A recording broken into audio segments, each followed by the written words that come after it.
देखिए, इस बिल्डिंग के पीछे से इंशाअल्लाह पाकिस्तान के इस्तेहकाम, आइन और कानून का फैसला आएगा इंशाअल्लाह ताला। और ये जो गैंग की औलादें भी इस बिल्डिंग को आंखें दिखा रही हैं, ये सारे नैबज़दा लोग, ये पापड़ वाले और ये सारे दही भल्ले वाले चोर, डाकू और लुटेरे, ये इस काबिल के सुप्रीम कोर्ट के बारे में ज़बान इस्तेमाल करें। ये वही चोर हैं जिन्होंने 1100 अरब रुपया अभी छुड़वाया और अरबों रुपए पे जिनके केसेस थे, सिर्फ ये अपने केस छुड़ाने के लिए आए हैं। सुप्रीम कोर्ट क्या कहने जा रही है? सुप्रीम कोर्ट सिर्फ ये कहने जा रही है कि कौन इलेक्शन कराएगा। वो ये नहीं कह रही किसको अवॉर्ड दो।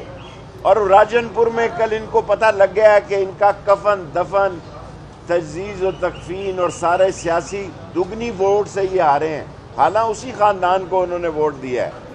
सो सबसे बड़ा मसला ये है कि IMF की इस बड़ी जेल में और ये पाकिस्तान को जो डेथ जोन बना दिया गया है, सारी कौम की नज़रें सुप्रीम कोर्ट पर हैं। इंशाअल्लाह इन चोरों के ख़िलाफ़ यहीं से सबूत भी निकलेंगे, इनके ताबूत भी निकलेंगे और जमहूरियत की लहर, आवाज़ और अच्छी फजा भी यहाँ से आए। अच्छा शेख साहब, ये बताइएगा सियासी जमातों ने वतीरा बना लिया है कि जो भी मैं छोटी सी सियासत करता हूँ, पिछले 60 साल से कलम तो हाथ पे ही लड़ूंगा। अच्छा शेख साहब, ये बताइएगा सियासी जमातों ने ये वतीरा बना लिया है कि देखिए, बड़ा अफसोस है कि चोर, डाकू, लुटेरे बेंच बना रहे हैं। तुम मामे लगते हो, तुम्हारा क्या है चोरों का?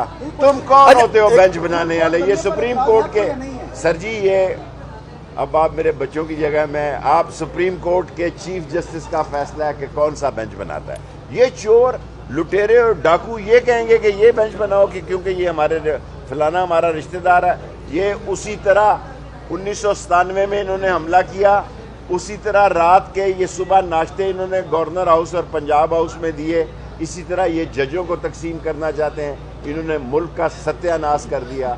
इन्होंने मुल्क को इस वक्त मौत के, गरीब आदमी के लिए इन्होंने मौत का समा पैदा। अच्छा शेख साहब, ये बताइएगा कि हम देखते हैं सियासी जमातों ने एक वतीरा बना लिया। मुख्तसर सवाल होगा कि अपने हक में फैसला है तो ठीक है, अदलिया अगर हक में ना आए तो जो फैसला देगी वो कबूल है सारी कौम को। जी सर, किसी डाकू का मैंने साथ नहीं दिया।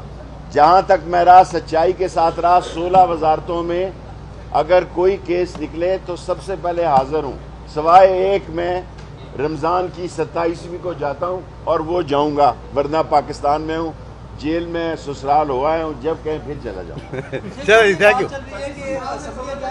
चौई निसार मेरा भाई है, सियासत उसकी अपनी है। शेख साहब, ये भी बात चल रही है कि अगर असम्बलियां दोबारा बहाल होती है सुप्रीम कोर्ट के आर्डर पे, तो इस हवाले से आप क्या समझते हैं कि कैसा? मैं तो समझता हूँ इलेक्शन होने चाहिए, नहीं बहाल होनी चाहिए। शुक्रिया सर।